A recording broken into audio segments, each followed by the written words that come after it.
Here are the top stories for June 8th.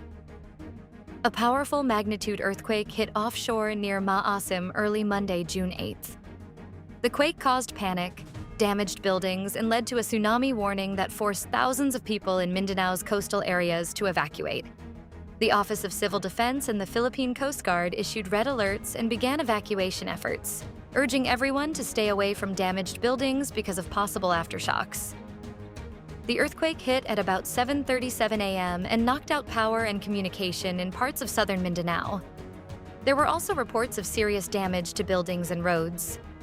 After the Philippine Institute of Volcanology and Seismology issued a tsunami warning, the Coast Guard told people living by the coast and fishermen to leave the shore.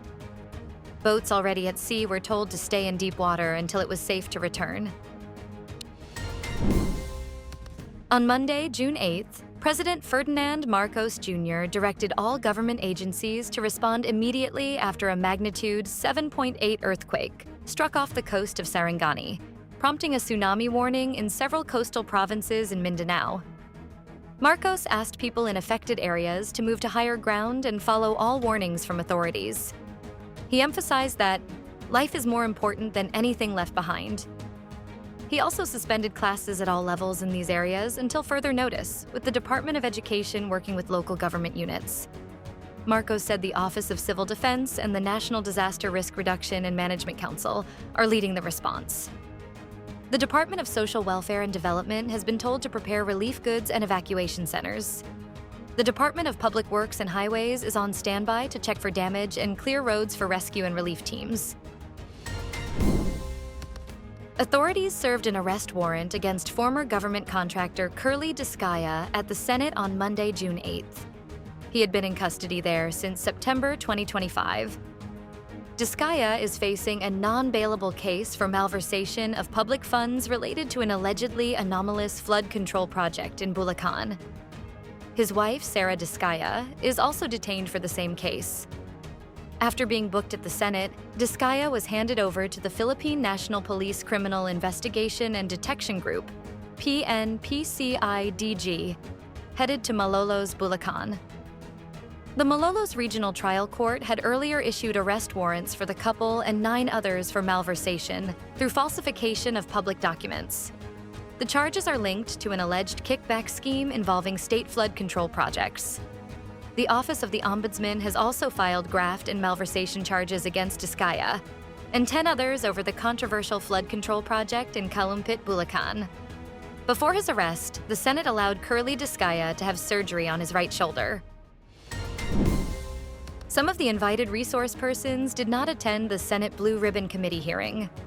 Instead, the 18 individuals held a press conference at Senator Robin Padilla's office. Lawyer Levito Baligod explained that they were afraid of being cited in contempt and possibly detained, so they chose not to appear before the panel. At the organizational meeting, Senator Erwin Tulfo said the committee would focus on credible and evidence-based testimony. He warned against using unverified claims that could harm reputations.